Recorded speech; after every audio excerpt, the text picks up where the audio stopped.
শুরু করছি অভ্রকে দিয়ে। অভ্র, এই ধরো যে তুমি যে কথাটা বললে, প্রথমেই যেটা বললে যে সুকান্ত মজুমদারের কথা পুরোটা দেখান, নিশিকান্ত দুবে তো সরাসরি বলছেন, অনন্ত মহারাজ বিজেপি রাজ্যসভা সাংসদ তিনি তো পরিষ্কার বলছেন যে আমাদের অ্যাসিওর করা হয়েছে যে আলাদা রাজ্য দেওয়া হবে। তো এটাকে কিভাবে তোমরা ইয়ে করবে? প্রথমত নিশিকান্ত দুবে যেটা বলেছেন, উনি কি বলেছেন? উনি বলেছেন অনুপ্রবেশ ঘটছে ভায়া ওয়েস্ট বেঙ্গল। আমি আবার বলছি, আমি আবার বলছি, আমি তৃণমূলকে বারংবার অশিক্ষিত বলে অসম্মান করতে চাই না, কিন্তু তৃণমূলের যারা রয়েছেন অনেকে শিক্ষিত মানুষ রয়েছেন, অনেকে সেন্সিবল মানুষ রয়েছেন, তারা যেন এই কথাগুলোকে ভেঙে চুড়ে এরকম ভুলভাবে প্রতিস্থাপনা না করেন। মানুষের মধ্যে ভুল বাড়তে যাচ্ছে। আবার বলছি, হ্যাঁ অনুপ্রবেশ তো ঘটছে নাকি? আর মুসলিম পপুলেশন বাড়া নিয়ে কেউ কিছু ওভাবে বলেনি। অনুপ্রবেশ ঘটিয়ে তুমি রোহিঙ্গা ঢোকাচ্ছ, তুমি অনুপ্রবেশকারীদের ঢোকাচ্ছ এরকম ভাবে দায়িত্ব সহকারে তোমার দলের নেত্রী একটা জায়গা থেকে একটা পুরো মঞ্চে দাঁড়িয়ে বলছে যে আমরা আধার কার্ড বানিয়ে দেবো, আমরা ভোটার কার্ড বানিয়ে দেবো, খালি আমাদের সমর্থন করো। এটা নির্লজ্জ। তারপরে এসে দাঁড়িয়ে কিরম ভাবে মিথ্যাচার করে দেখুন। আর কয়টা কথা উঠলো আমি বলি। আইনজ্ঞ রয়েছেন বৈশাদা, তো বৈশাদা আপনি নিশ্চয়ই কনস্টিটিউশনের আর্টিকেল 371 যেটা ভালো করে জানেন। আপনি নিশ্চয়ই জানেন হায়দ্রাবাদ কর্ণাটকা বেল্টে অলরেডি 6টা ডিস্ট্রিক্ট রয়েছে যারা এভাবে স্পেশাল প্যাকেজ পায়, কারণ সেখানে অনুন্নয়ন রয়েছে। আপনার কি সমস্যা বা আপনার দলের কি সমস্যা যদি আমাদের কয়েকটা জেলা উত্তরবঙ্গের তাদের অনুন্নয়নে ভুগছে, আপনাদের অকর্মণ্যতার জন্য ভুগছে, তারা যদি স্পেশাল প্যাকেজ পেয়ে উন্নয়ন দেখতে পারে, আপনাদের কি সমস্যা হচ্ছে? আবার বলি আর ইউএন এর কথা একটা বলা হলো। আমি আবার বলছি, আমি তৃণমূলকে অশিক্ষিত দল বলে বারংবার অসম্মান করতে চাই না, কিন্তু আমি করতে বাধ্য হচ্ছি এই জায়গায় দাঁড়িয়ে, কারণ আপনারা দয়া করে ইউএন এর 1951 এবং 1967 এর দাঁড়ান আপনি সিগনেটারি কারা রয়েছে দেখে নিন। ওখানে ভারতবর্ষ সিগনেটারি নয়, আর তখন ভারতীয় জনতা পার্টি বা জনসংঘ পাওয়ারে ছিল না, কংগ্রেস পাওয়ারে ছিল। এই ধরনের মিথ্যাচার, কথাগুলো বলা বন্ধ করুন। প্রতিবেশী দেশ নিয়ে আমাদের কোনো বক্তব্য নেই। প্রতিবেশী দেশের কি হচ্ছে না হচ্ছে তা নিয়ে আমার অনুষ্ঠানও নয়। অনুপ্রবেশ রোখার দায়িত্ব। আমি জাস্ট 10 সেকেন্ড আমি রিকোয়েস্ট করছি, আসবো 10 সেকেন্ড। আমি সিপিআইএম এর দিদিকে একটা জিনিস মনে করিয়ে দিই। দিদি, আপনি নিশ্চয়ই জানেন সিপিআই দলের স্মৃতিকুমার বাবু, যিনি এই রাজ্যের প্রাক্তন মন্ত্রী ছিলেনও বটে, উনি কাদের সঙ্গে গিয়ে তৎকালীন কেন্দ্র সরকারকে ডেলিগেশন দিয়েছিলেন এবং ঠিক একই মর্মে ডেলিগেশন দিয়েছিলেন যে উত্তরবঙ্গকে আরো উন্নয়নমুখী করতে হবে, তার জন্য এরমভাবে স্পেশাল প্যাকেজ দেওয়া হোক। তারপরে আপনি আজকে এই কথাগুলো যে বলছেন, আপনারা কত বড় হিপোক্রিট আপনি ভাবুন তো। বিজেপি এমন একটা পার্টি যে পার্টির কোনো পড়াশুনো নেই। ওদের অল ইন্ডিয়ার প্রেসিডেন্ট আমাদের জাতীয় সঙ্গীত রবীন্দ্রনাথ ঠাকুরকে বলছে শান্তিনিকেতন, ওরা আমাদেরকে অশিক্ষিত বলছে, লোকে হাসবে, বাঙালিরা হাসবে ওদের অবস্থা দেখে। ও কত বড় মিথ্যাবাদী একটা দল। বলছে বর্ডার সিকিউরিটি ফোর্সের দায়িত্ব হলো কেন্দ্রীয় স্বরাষ্ট্র মন্ত্রকের, বিএসএফ পরিচালনা করো কেন্দ্রীয় স্বরাষ্ট্র মন্ত্রক। বলছে আমরা নাকি অনুপ্রবেশ ঢুকিয়ে দিচ্ছি, দেশকে সর্বনাশ করে দিয়েছে। তারপরে দেশের মানুষকে প্রত্যাখ্যান করেছে। কাল সেদিন অভিষেক বন্দ্যোপাধ্যায় পার্লামেন্টে দাঁড়িয়ে বলেছে যে বেলটাকে ভালো করে বাঁধুন। আমি তো প্রসঙ্গে এটাই বলছি যে বাংলাকে ভেঙে দেবার যে চেষ্টা, এটা বারবার করে বিজেপি করছে।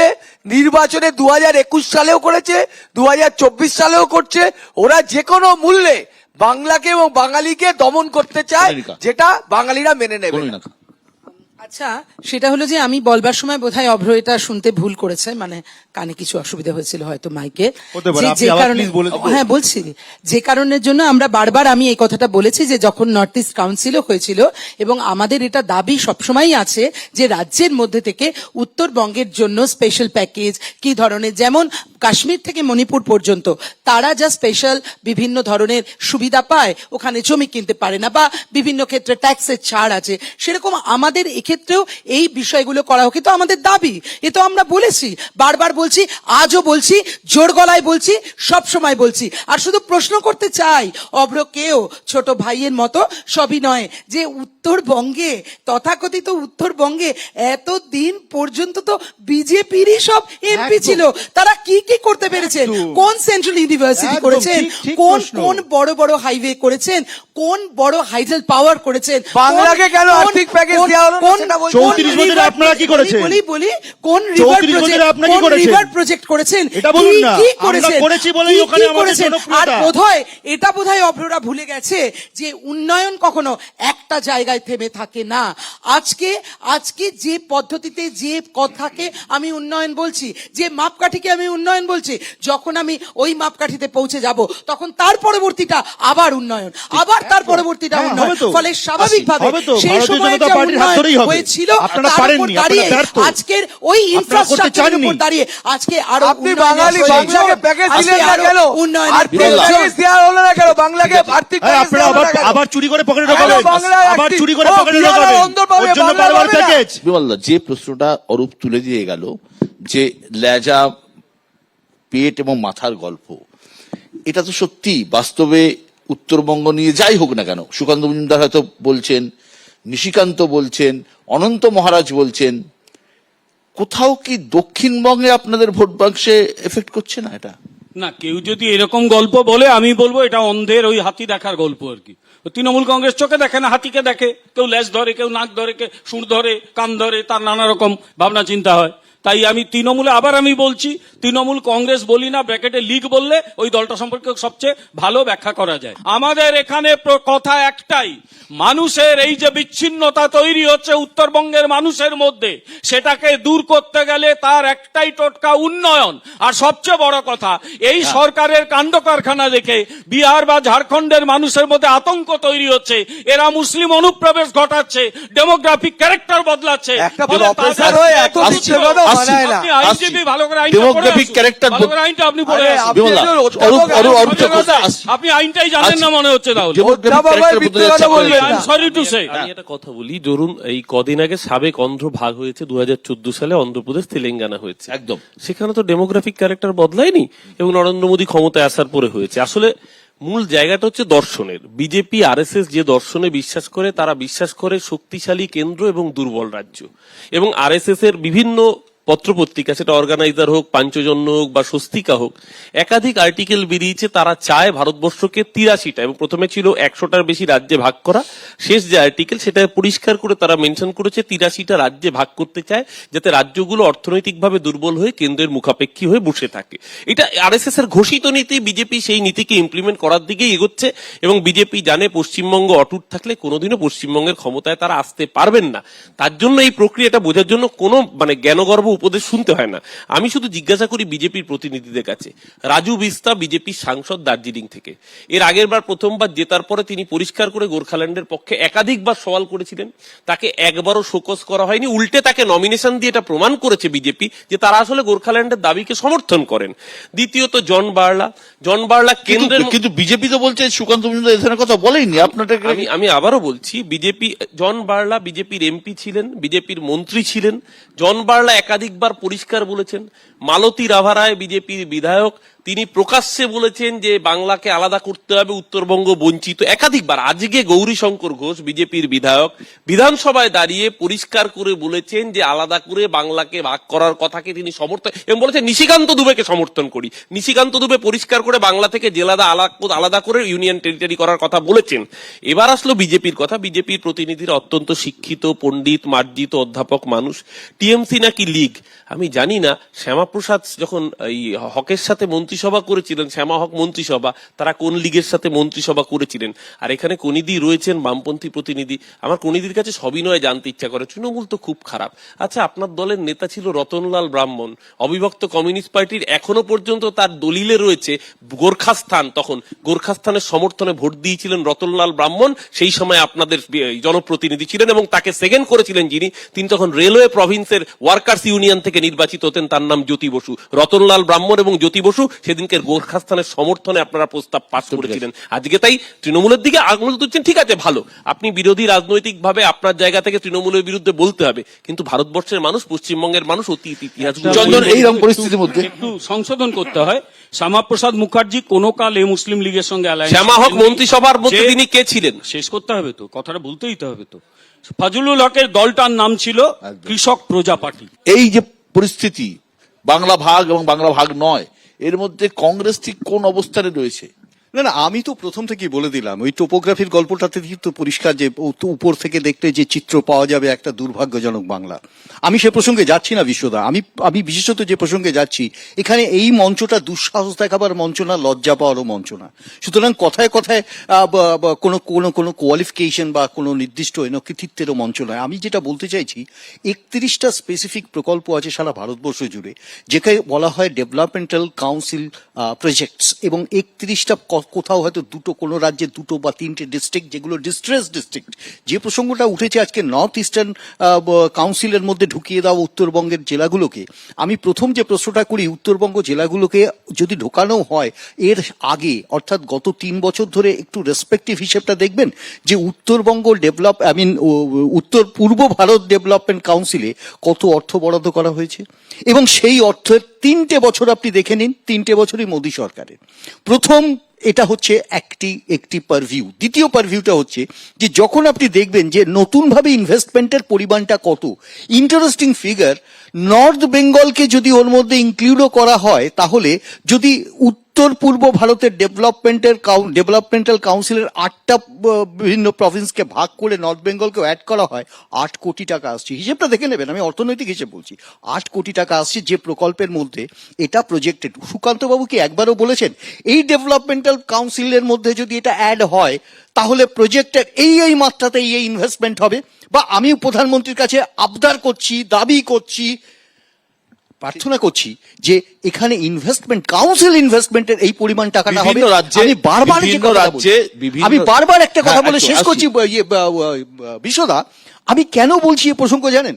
বহুভাবে আমরা কচকচানি, কে সিপিএম, কে তৃণমূল, কে কংগ্রেস, কে বিজেপি, প্রশ্নটা এখানে যে কারণে আজকে এটাকে সামনে রাখা হলো বা আমরা আলোচনা করছি, তার মধ্যে সত্যি কি ডেভেলপমেন্টাল উদ্দেশ্য আছে নাকি ভোট ব্যাংক আছে? একদম। ওই বিভিন্ন রাজ্যে, দর্শকদের জানানোর জন্য বলি, বিভিন্ন রাজ্যে যে কেন্দ্রীয় প্রকল্পগুলি চলে, সেই প্রকল্পগুলির 60% টাকা দেয় কেন্দ্র এবং 40% টাকা দেয় সংশ্লিষ্ট রাজ্য।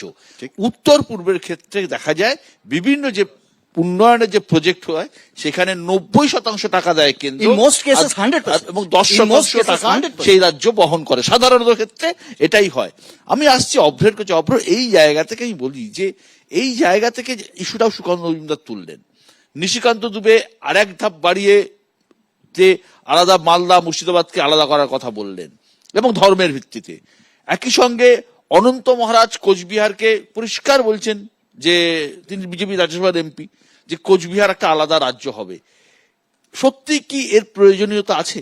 বিশ্বদা, দুটো মৌলিক ইস্যু, একটা হচ্ছে অনুন্নয়ন, দ্বিতীয় হচ্ছে অনুপ্রবেশ। প্রথমেই আমি বলি যে অনুপ্রবেশ, আমি বলছি, বলছো, মেনে নিচ্ছি, অনুপ্রবেশ আমাকে রোখার দায়িত্ব তো বিএসএফ। আমাকে প্লিজ বলতে দিন। এবার দেখুন, যদি রাজ্য, বিএসএফকে কিছু জমি দেওয়ার দায়িত্ব রাজ্যেরও। একদম দেখুন, বাংলা ভাগের প্রশ্ন আসছে না, আমরা বারংবার করে প্রথম থেকেই বলছি, অমূলক আলোচনা তৃণমূল কংগ্রেস চালিয়ে যাচ্ছে। এবার বাংলা ভাগের প্রশ্ন যদি নাই আসে, তারপরে যদি উন্নয়নের খাতিরে কয়েকটা ডিস্ট্রিক্টকে ইনক্লুড করা হয় এই স্পেশাল প্যাকেজের মধ্যে, তাতে কোনো সেন ইন্ডিভিজুয়ালের কি করে বিরোধিতা থাকতে পারে বাংলার মানুষ? আপনারা ভাবুন তো, এটা হচ্ছে আমার মৌলিক প্রশ্ন, এই জায়গাটা ভাবা দরকার। আর দ্বিতীয়ত, আপনি যে নিশিকান্ত দুবের কথা বললেন, আর তার সঙ্গে অরূপদা খুব সুন্দরভাবে একটু মিথ্যাচার করে দিয়েছেন, যে এমএলএ এর কথা বলেছেন, এমএলএ মোটে ওই কথাটা বলেননি। এমএলএ কি বলেছেন, অরূপদাকে আমি রিকোয়েস্ট করবো এই শো এর পর একটু কাইন্ডলি আপনি শুনে নেবেন পুরোটা। এমএলএ আমাকে এবার বলতে দিন প্লিজ। যেই বিজেপির এমএলএ এর কথা আপনি বলছেন, উনি পরিষ্কার বলেছেন ওনার জেলায়, ওনার কনস্টিটিউয়েন্সির মধ্যে এমন এরিয়াজ রয়েছে যেখানে ভারতবর্ষের পতাকা উত্তোলন করতে দেওয়া হয় না পর্যন্ত। বলা হয় ওয়াক অফ প্রপার্টি, আগে সেসব ঠিক হবে, তারপর এখানে ভারতীয় পতাকা উত্তোলন হবে। মামার বাড়ির আবদার চলছে। গৌরীশঙ্কর ঘোষ এমএলএ গৌরীশঙ্কর ঘোষ, বিজেপির বিধায়ক মুর্শিদাবাদ, তিনি একদম লাইন যেটা বলেছেন আমি পড়ে দিচ্ছি, 1922-এর 18ই আগস্ট আমি দাবি জানিয়েছিলাম মুর্শিদাবাদ শুধু নয় মালদা, এবং 2022-এর মাফ করবেন 2022-এর 18ই আগস্ট আমি দাবি জানিয়েছিলাম মুর্শিদাবাদ শুধু নয় মালদা এবং ঝাড়খণ্ডের কিছু অংশ নিয়ে কেন্দ্রশাসিত অঞ্চল করা হোক, তবেই মুর্শিদাবাদকে রক্ষা করা যাবে।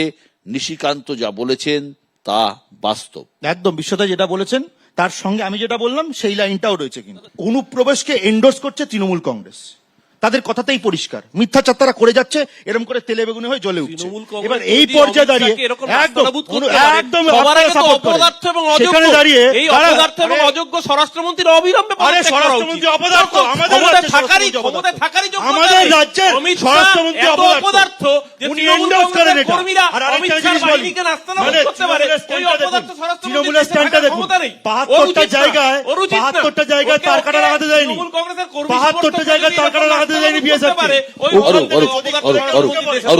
অরূপ 72টা জায়গায় এই তৃণমূল কংগ্রেস এবং তৃণমূলের কংগ্রেসের সরকার কাটাতার লাগাতে দেয়নি বিএসএফ কে। ওই 72টা জায়গা দিয়ে ওখানে যদি হয়ে কোনো- যাচ্ছে। যদি এটা কোনো ডাহা অনুপ্রবেশ মিথ্যে ঘটে, কথা আবার বলছে। ওনাকে উনি একটা কি ডাহা করছেন, মিথ্যে উনি কি কথা করছেন? বলছে। আচ্ছা, এটা বসে, ডাহা- ওনাকে একটু বসে, ঘুমাতে বসে। কমাতে বলুন। ধরা পড়ছে নতুন 72টা মিথ্যা। জায়গা দিয়ে যদি কোনো অনুপ্রবেশকারী ঢুকে যাবে, যদি ঢুকে পড়ে, তৃণমূলের স্ট্যান্ড হচ্ছে এই তো বিএসএফ কে টপকে ঢুকে পড়েছে, এবার আমরা এটা আধার কার্ড বানিয়ে দেবো, ভোটার কার্ড বানিয়ে দেবো। এটা তৃণমূল কংগ্রেস। বুঝছেন? আর 19-এর লোকসভা ভোট, 21-এর বিধানসভা ভোট, সেটা বলিনি হ্যাঁ কিন্তু। আসছি 24-এর লোকসভা ভোট, উত্তরবঙ্গে কিন্তু এবারে সামান্য ভালো হয়েছে কোচবিহার। তৃণমূলের কিন্তু খারাপ ফল অব্যাহত। 2019-এর সঙ্গে 2021-এর আপনি এটা বার করুন বিধানসভার ফলাফলটা। 2019-এর ওরা যত বিধানসভা পেয়েছিল, 2021-এর বিধানসভার ফলাফলটা উত্তরবঙ্গে আপনি বার করে দেখুন, সেক্ষেত্রে কিন্তু অনেকটাই তফাৎ। এবং আমি বলছি লোকসভার নির্বাচনের যে প্রেক্ষী আর বিধানসভা নির্বাচনের প্রেক্ষীটা আলাদা হয়। আর সবকটা পৌরসভা আমরা পেয়েছি, সবকটা পঞ্চায়েত আমরা পেয়েছি। মুখ্যমন্ত্রী আমি- নিজের কনস্টিটিউয়েন্সিতে 5টা জলপাইগুড়ি, আরে আপনি জানেন আলিপুরদুয়ার, না, কোচবিহার আপনি ভালো কিছু রেজাল্ট জানেন কি হয়নি। বলবেন? আপনি বলুন না, আপনি বলুন না। কোন মুখ্যমন্ত্রীর ভবানীপুরে 5টা এই অগ্র, এই অগ্র।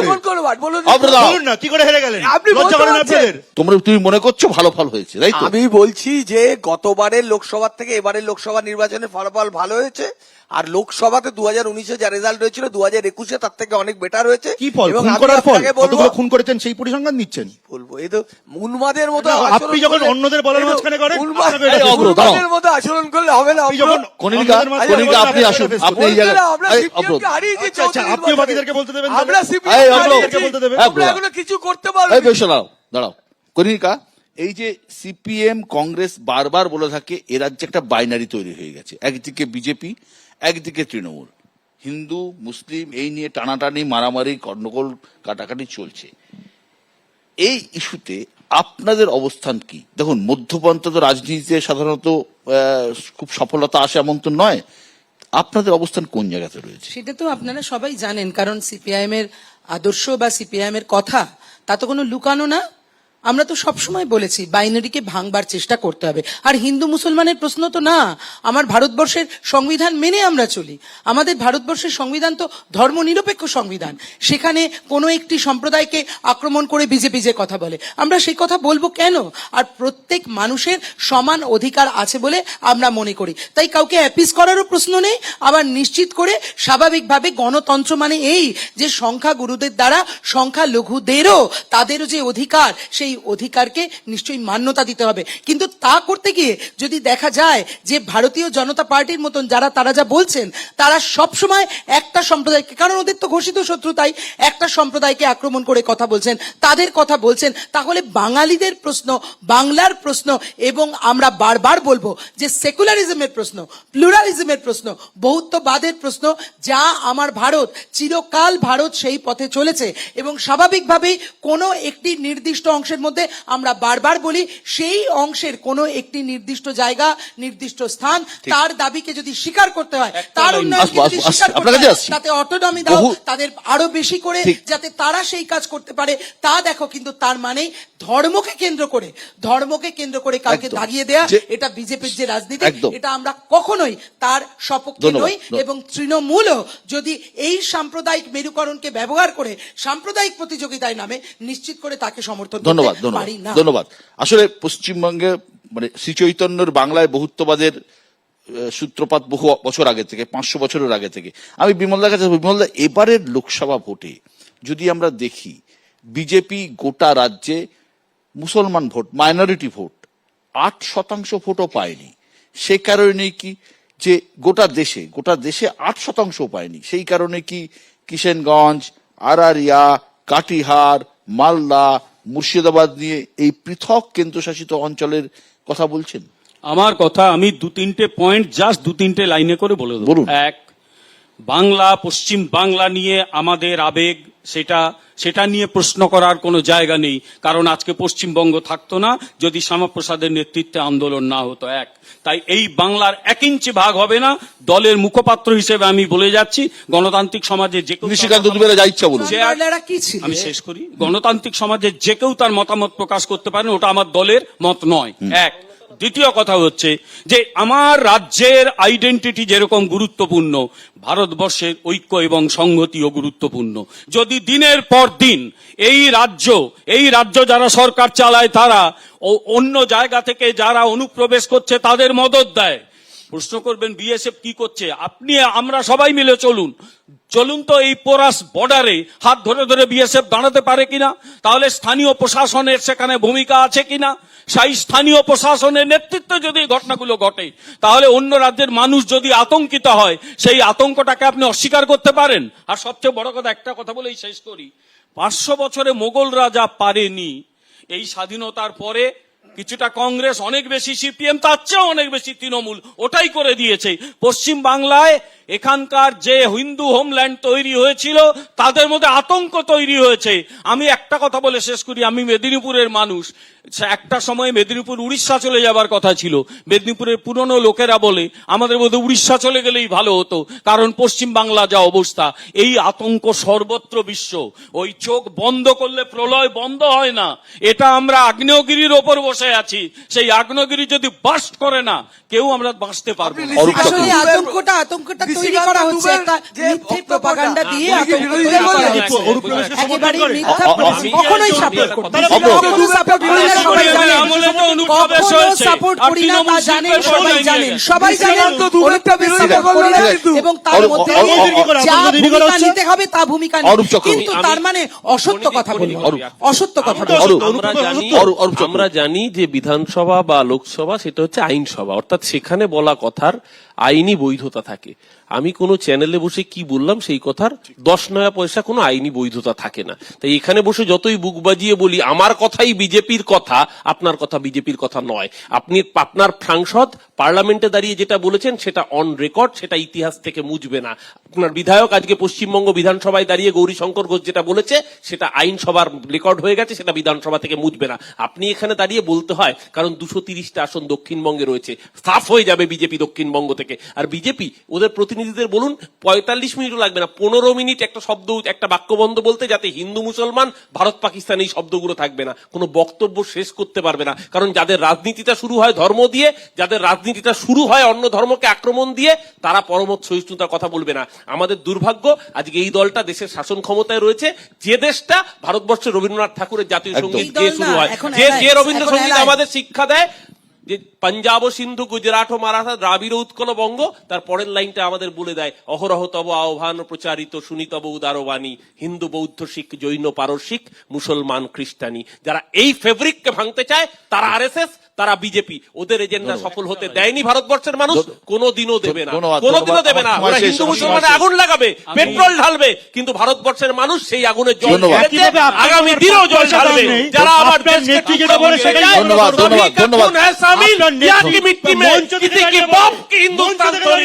কারোর বাবার সম্পত্তি নাই ভারতবর্ষ। এই ভারতবর্ষ আমাদের সবার ছিল, আছে, সারা জীবন থাকবে।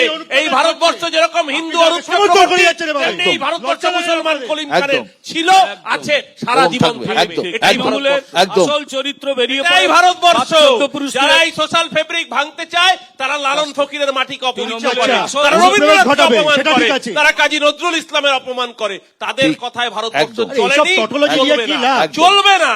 একদম। তৃণমূলের আসল চরিত্র বেরিয়ে পড়ে, বাপ চোদ্দ পুরুষ তুলে গালি দেয়, পাবলিকে চোর বলে। অন্তত এই চোর কথাটা আমাদের বিজেপির শুনতে মতো হবে না। ধর্ষকদের মারা পড়ে না। বড় কথা। অনেক বিজেপির মতো ধন্যবাদ। ধর্ষক। শেষ পর্যন্ত জয়ী হবে নৈতিকতা, জয়ী হবে আবেগ, জয়ী হবে মানবিকতা, এটুকুই শুধু প্রার্থনা। অনেক অনেক ধন্যবাদ আজকে অনুষ্ঠানে আসার জন্য।